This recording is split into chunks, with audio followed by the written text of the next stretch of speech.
Bem, bom dia, boa tarde, boa noite. Mais vídeo aqui no canal História da Vida, sou eu, Kai. O vídeo de agora é Filosofia Viva, Filosofia Marginal. E hoje eu vou debater um assunto meio que distorcido, porque não dá pra usar a pergunta de maneira literal, porque é uma pergunta que ela não é muito coerente e também não daria um bom debate, porque ela é muito especulativa e muito pessoal. Se eu levar ela a cabo e ferro, não dá, porque é uma coisa que não dá pra universalizar nem nada, né? Mas eu vou ler a pergunta original e depois eu debato o que eu quero debater sobre as possibilidades, né, de desdobrar esse assunto de ângulos um pouco mais amplos. A pergunta original é: por que as pessoas são tão críticas consigo mesmas? Ou consigo mesmo, né? É um aluno jovem, aparentemente, não sei qual a idade, mas escreve com humildade, né? Pergunta válida. Mas não dá pra debater isso, porque como é que eu vou saber por que as perguntas são tão críticas com elas mesmas se eu não sou todo mundo, né? E ao observar os outros, não é assim que funciona. Tem muitas pessoas que não são nada, absolutamente nada, autocríticas. Ou mesmo que tenham um medo absoluto de criticar a si mesmas, e daí evitam se machucarem. E negam coisas. Outras são ao contrário, são críticas de fato. Se destroem de insegurança, de baixa autoestima, entre outras coisas. Então aqui é um dos possíveis fatores, né? A pessoa em si deve ser muito crítica, muito autocrítica. É o aluno que fez a pergunta. Mas eu vou reformular do seguinte modo: por que as pessoas buscam a perfeição? Que é um outro modo de entender a questão. Não é a perfeição em si mesma, mas é a perfeição de maneira mais genérica e aberta. Então, pensando tanto nos outros quanto em você mesmo, porque os outros são extremamente julgados, extremamente criticados, extremamente analisados. O tempo inteiro estamos criando atrito com a diversidade alheia, né? Então vai ser uma especulação sociológica, personalidade, né? Uma especulação de subjetividade e de identidade. Vamos lá. Então, a gente é cultura, né? A gente é cultura na expressividade, a gente é cultura na nossa interação de ganho. Ganho no sentido de pertencimento.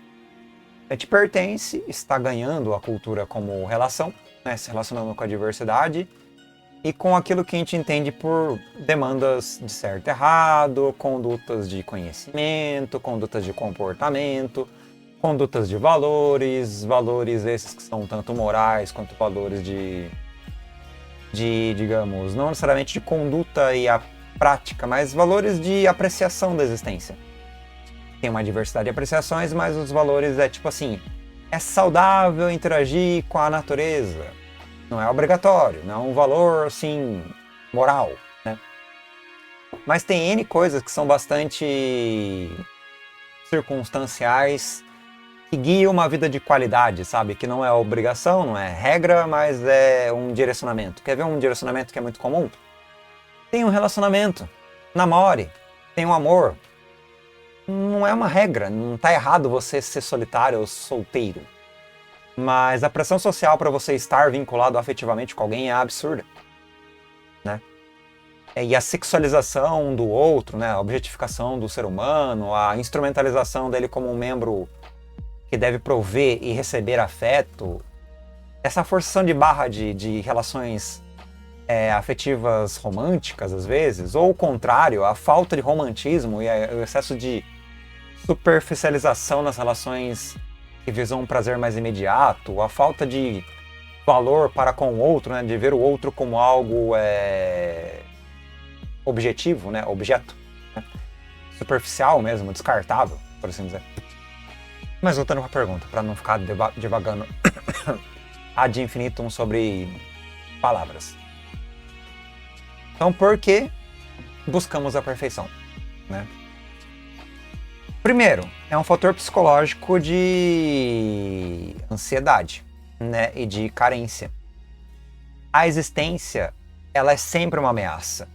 Sempre uma ameaça. A todo santo instante, as pessoas buscam algum tipo de como posso dizer? Um tipo de estabilidade mesmo. Estabilidade essa que é uma estabilidade de previsibilidade. E não apenas previsibilidade, mas confiança mesmo. Você tem que ter previsibilidade e confiança. Tipo o investimento, né? Na parte econômica. Então, quando você pega um indivíduo, qualquer indivíduo que seja, ele não quer que o futuro seja uma coisa ameaçadora. Então, o que ele cria? Ele cria uma cultura de comportamentos e hábitos, rotinas, que, de algum modo, trazem para ele segurança e conforto e, claro, previsibilidade. Então, o que é perfeição? A perfeição é aquilo que está sob harmonia, controle. Controle ou mesmo uma estabilidade constante. Então, quando você observa alguma coisa que é permanente, uma divindade que seja, um código de comportamento que seja, uma estabilidade emocional que seja, alguma coisa que não cause em você qualquer tipo de sofrimento, né? Então, toda vez que você está interagindo com pessoas, você quer a pessoa perfeita. A pessoa perfeita, ou a relação perfeita, ela é a relação onde o outro, ele não é errático, não é imprevisível, não é explosivo, não é violento, não pressiona você, não te traz ansiedade ou mal-estar. Ao mesmo tempo, ele não pode também te abandonar, ser insensível, ser ausente, ser indiferente. Você precisa que o outro dialogue com você, você precisa ser reconhecido, ser respeitado. Então, o que seria a perfeição? A perfeição seria uma pessoa amável, mas ao mesmo tempo não 100% aberta a tudo, porque ela precisa ter um norte, uma solidez. Ela não pode ser algo líquido demais, né? Ou mesmo vaporoso, para usar metáforas aqui da física. Ela precisa ter uma densidade que te dê uma maleabilidade e um conforto, uma segurança. Então a pessoa tem que ter uma estabilidade.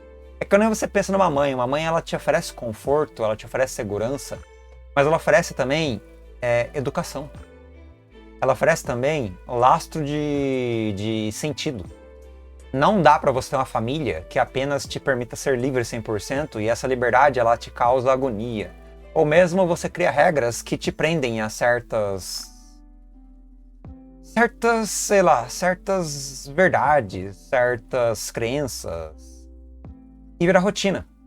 Toda rotina de alguém muito livre é muito paradoxal. E eu vou falar com esse exemplo de família mesmo. Uma pessoa que é muito livre, ela busca estabilidade.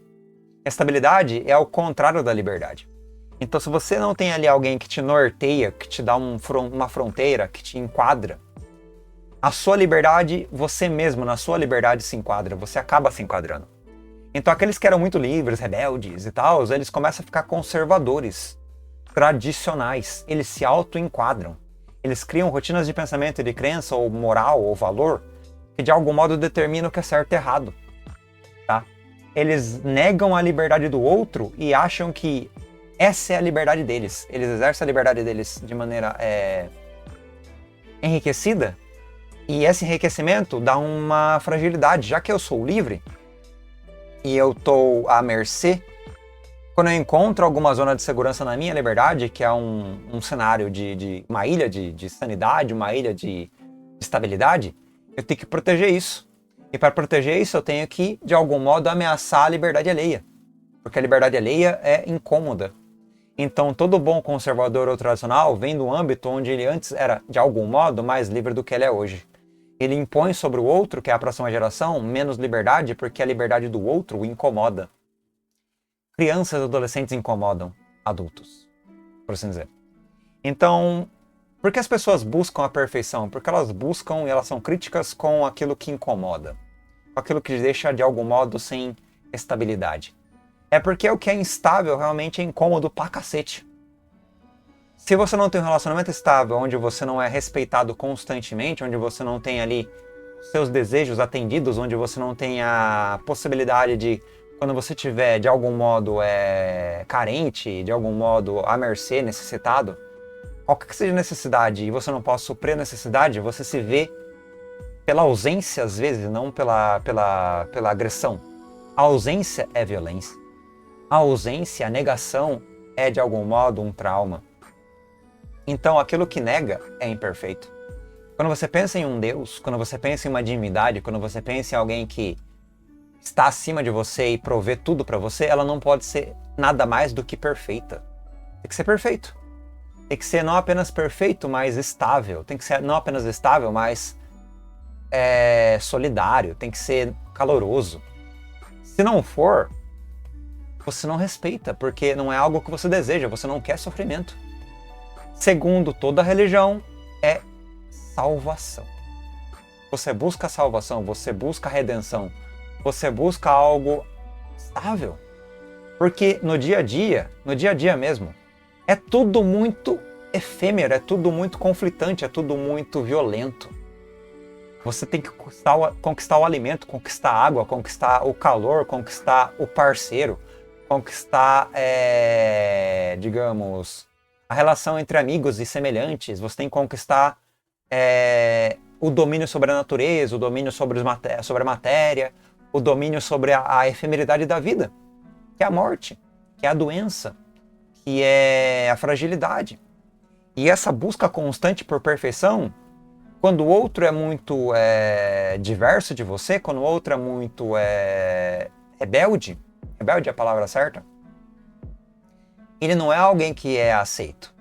Então você é crítico com você mesmo, você é crítico com os outros, porque o outro não se enquadra. Quanto mais afinidade você tiver com o outro, mais você tem uma relação profunda com o outro. Afinidade é pensar a mesma coisa, ter uma perspectiva crítica parecida, uma perspectiva de crença parecida, uma perspectiva de comportamentos semelhantes, ou às vezes é uma zona de estabilidade mesmo. Isso em todas as áreas. Você pega com pessoas inteligentes, elas gostam de pessoas que de algum modo tragam um reconhecimento, tá? Tem preconceito contra quem não é equivalente ao desejo, quem não é equivalente à teoria de construto, por assim dizer, que não corresponde à imagem, à sombra. Sim, você busca os semelhantes, tá? Relacionamento afetivo tem muito disso. Quando você quer reproduzir, você não busca aquele que é um parceiro que de algum modo te traz segurança. Isso é instintivo, nem intelectual é. Isso é uma coisa um tanto quanto química mesmo, tá? Não tem como racionalizar isso ao certo. Eu diria que é típico de uma natureza mais primordial, talvez. Mas voltando um pouco. Então quando você pensa no outro, o outro ele tem que ser um próximo, ele tem que ser alguém que não vai num dia pra noite te trair, que não vai do dia pra noite te esfaquear pelas costas, que não vai do dia pra noite te agredir, ou roubar o que é teu, ou te abandonar. Então quanto mais forte for o vínculo social, melhor. E o vínculo social é o vínculo entre contratos e acordos. Então quanto mais você sincroniza culturalmente com aquele que está ao seu lado, mais fácil é a convivência. Então, para mim, que sou um cara que, infelizmente ou felizmente, agora já estou numa sociedade ou numa perspectiva ali onde eu tive uma carreira acadêmica, onde eu tive ali anos de estudo, onde eu tive ali um convívio com muita complexidade e tal. Vou dar um exemplo de hoje mesmo. Sem querer ofender, mas eu estava interagindo com um professor de exatas. E assim, o cara é normal. Normal no sentido de que não entende nada de geopolítica, não entende nada de política em geral, não pesquisa as coisas, tem um senso comum bastante básico, assim. Só que quando a gente estava conversando, eu acabei dando as minhas opiniões de leitura crítica, leitura analítica, sobre contextos sociais e a sala de aula, né, porque é colega e tal. E a pessoa não conseguia pensar e seguir o raciocínio, porque a pessoa está travada num valor e numa defesa de uma verdade que não era uma verdade que deveria ser contestada ou raciocinada ou de algum modo tirada da zona de conforto, né? Então a pessoa ela não queria. Esse tipo de pessoa é colega de trabalho. Agora, não tem como debater coisas profundas, porque se você debate coisas profundas, a pessoa entra em conflito. E ela pode se sentir de algum modo sem chão, sem solo e mal. Ou ela te vê como alguém em referência, que, nossa, você é inteligente, que bacana, legal, mas não pensa igual, né? Então não tem a proximidade, é apenas distância. Ou ela de algum modo abre a cabeça para pensar e criticar e desenvolver novas teorias, e aí você se aproxima, assim, teoricamente, na parte crítica, né? Porque eu tenho essa base.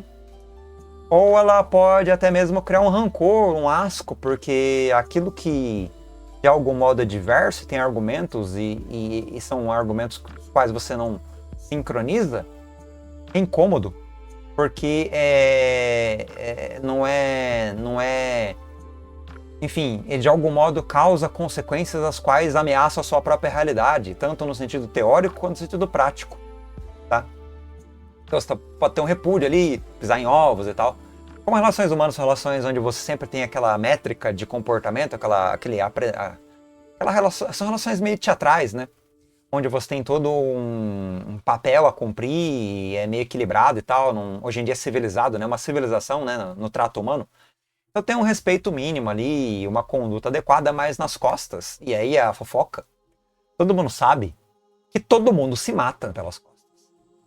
Isso não é novidade. Você tem amigos, mas quando você está com outro amigo falando daquele amigo que não está próximo, você maceta o amigo, é o tempo inteiro. Não, mas aquele cara lá, o tal de José. Ah, mas o José fez isso tal dia. Ah, mas aconteceu tal coisa com o José, tal coisa. Aí José teve tal palavra que ele pronunciou. Cara, isso é um constante em relações humanas. A gente entra em grupo, a gente começa a falar mal dos outros que estão ao nosso lado.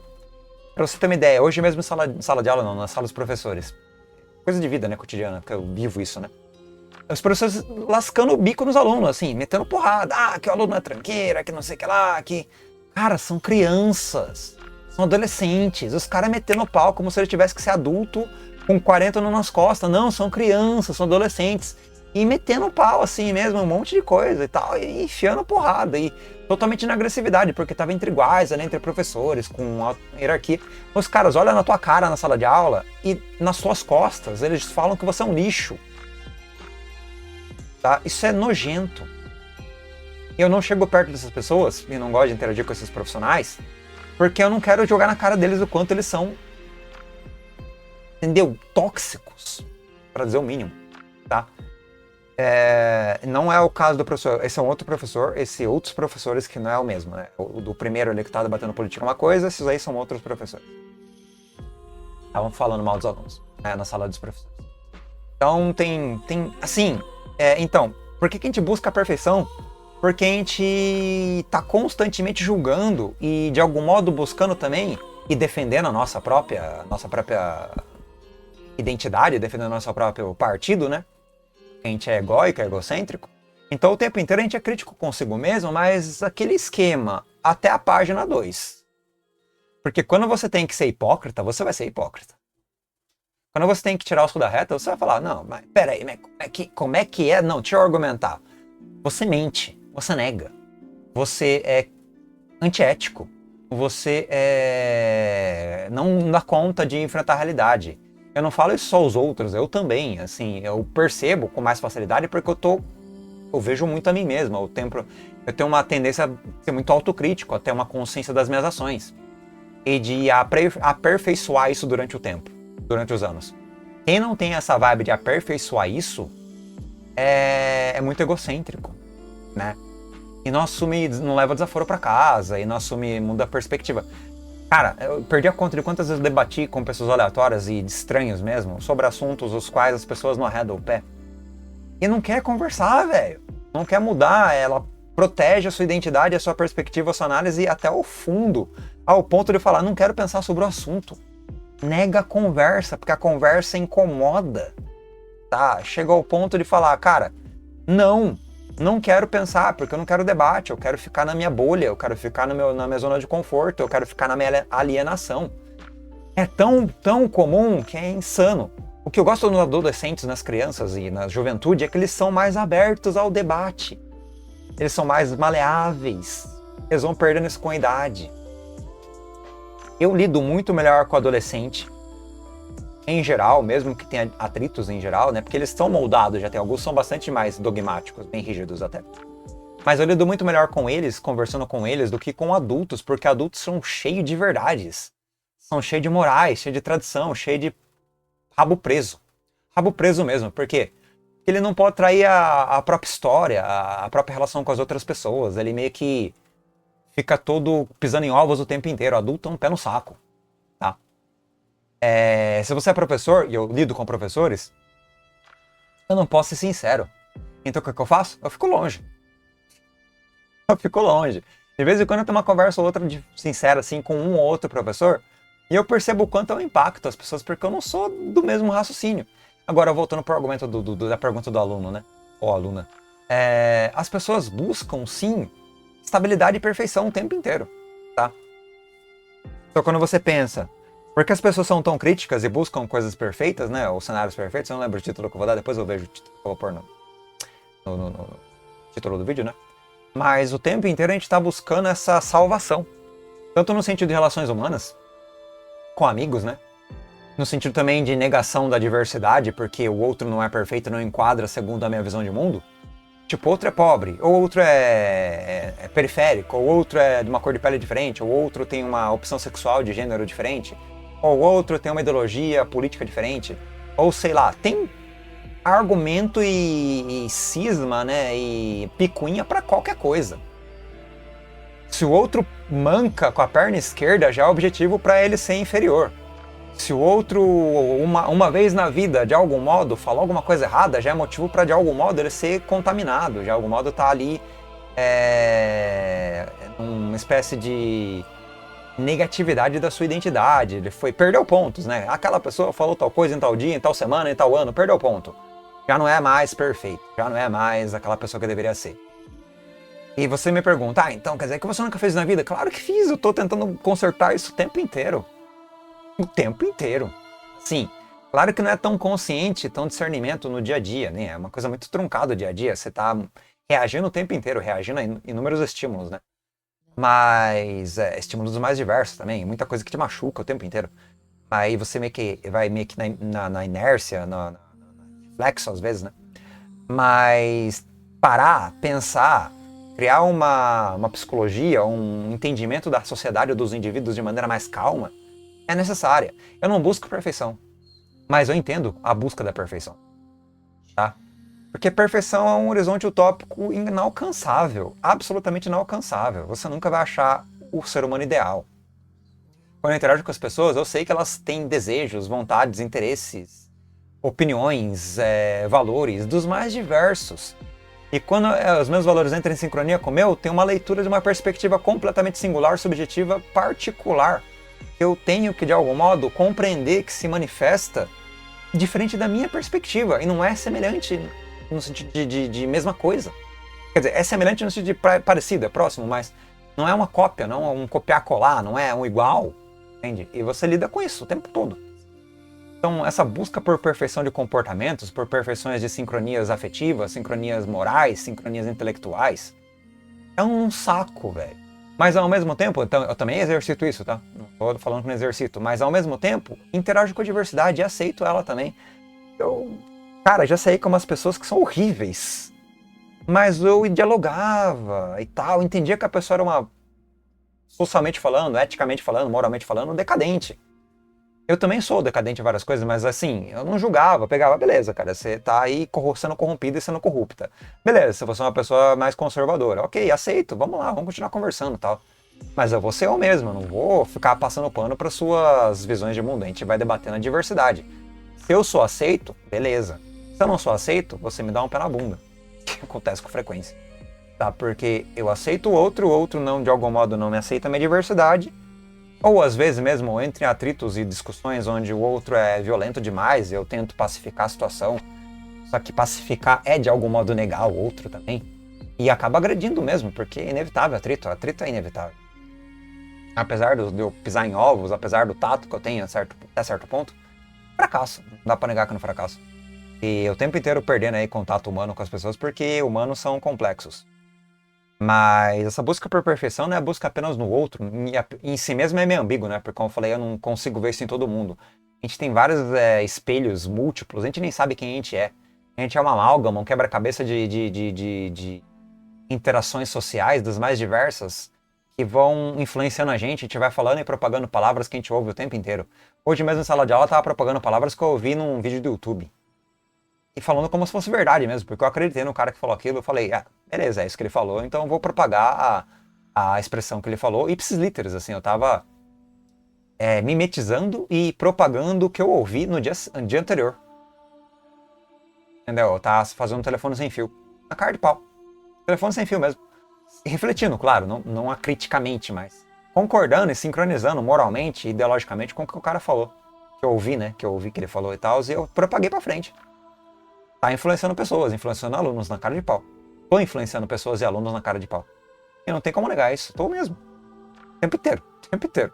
Toda hora que tô dando aula, eu tô vinculado a algum tipo de direcionamento moral, direcionamento intelectual. O tempo inteiro.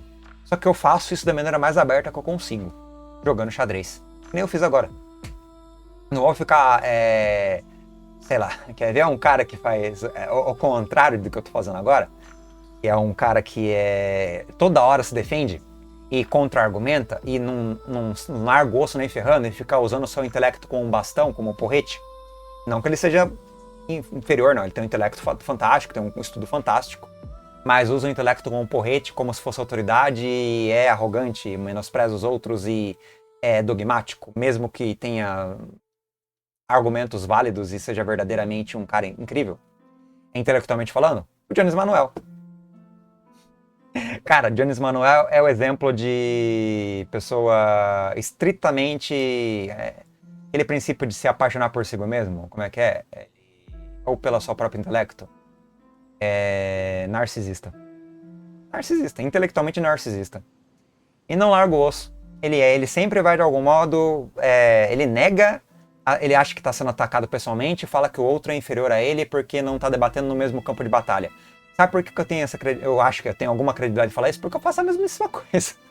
Eu levo o outro pro meu campo de batalha. Se o outro perde no meu campo de batalha ou não tá no meu campo de batalha, ele foge do campo de batalha, e eu já fiz isso inúmeras vezes, é uma estratégia intelectual que eu faço, ó, desde sempre, trazer o outro pro teu ringue. E no teu ringue os seus argumentos, eles acabam, de fato, sendo muito fortes, no meu caso da filosofia, no caso dele do comunismo, né? Mas é um narcisismo do inferno, eu também sei disso. Eu tenho esse narcisismo em mim mesmo, então eu tenho essa autocrítica. Apesar de eu controlar um pouco isso melhor do que o normal, talvez, né? Eu controlo bem isso, por aprendizado, idade e tal, por autoconsciência e tal. Mas toda vez que eu vejo os vídeos dele, eu vejo por cima, assim, porque eu não aguento. O cara é meio tóxico, ele é irritante. Como pessoa. Não como argumento, não como conhecimento, mas como pessoa ele é meio... Mas, assim, ele é fenomenal como ideologia política e tal, como solidariedade, mas ele tem umas ideias tortas pra caramba também. Porque é normal, todo mundo tem ideia torta. Mas ele é tão violento. Sabe aquelas pessoas que odeiam internamente e explodem argumentativamente com luva de película? Tá ligado? Eu sou um acadêmico, vou refutar a sua tese, mas internamente chama você de um pedaço de bosta. Ele é esse tipo de pessoa. Então ele internamente acha você um lixo. Ele de vez em quando dá umas perdidas, ele fala sem querer. Ele dá uns perdidos, essa pessoa aqui eu acho um nojo. E ele perde a linha. Mas ele, na hora de ele querer falar intelectualmente, ele faz todo aquele arranjo para ser o mestre do conhecimento, o mestre da sanidade e da expressividade e na posse da razão, né? Tá na posse da verdade. Isso aí não sempre, tem vezes que ele tem consciência, tem vezes que ele abaixa a bola, tal, não é 100% isso o tempo inteiro. Ele é uma pessoa normal, ele tem altos e baixos, pessoa complexa, né? Mas a honestidade intelectual dele, ele sempre que ele é desafiado, ele entra em parafuso. E o desafio dele é, vou debater com você e vou vencer você através dos meus argumentos que eu estudei e sou mestrando e não sei o que lá. Cara, eu já vi tanta carteirada na vida, tanto acadêmico, eu vi isso a vida inteira na academia, cara. E nada contra a pessoa, eu já vi várias pessoas fazerem isso, eu faço também. Mas é psicologia isso aqui, não é, né? Não quer dizer argumento intelectual nem nada, mas... E esse tipo de pessoa não encontra a autocrítica. E quando você pensa na perfeição do outro, que o outro tem que se espelhar a você, tem que ser alguém equivalente a você, mas e você? Será mesmo que você é perfeito? Não, você nega a autocrítica e, em grande parte, aceita a sua corrupção como se ela fosse perfeita. E a sua corrupção gera o que as pessoas entendem. Quando você interage com pessoas, você sabe. O impacto que você gera nas pessoas é tóxico. Por que eu falo isso? Porque eu faço isso. Eu falo isso por experiência própria. Quantas vezes eu já fudi com as pessoas? Hoje mesmo, quando eu tava conversando com o professor indo pra escola, né? Porque encontrei no caminho. Eu percebi que eu fui tóxico. A pessoa ficou meio desequilibrada por causa dos argumentos e não coaduna com eles porque eu fui tóxico.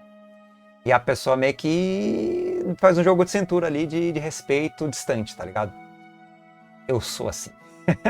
O que eu tô criticando sobre os outros, eu faço constantemente. Meus amigos me odeiam, em grande parte. E não gosto de interagir muito, porque quando eu tô na minha vibe mais arrogante de defender tese, meu filho, eu sou um porre. Quando eu engato no meu egocentrismo de visão de mundo, e é um egocentrismo bem elaborado e argumentado, eu sou um porre. Só que eu evito fazer isso porque eu sei disso. Quando eu tô debatendo aqui sozinho, comigo mesmo, com a parede, eu sou mais de boas em geral.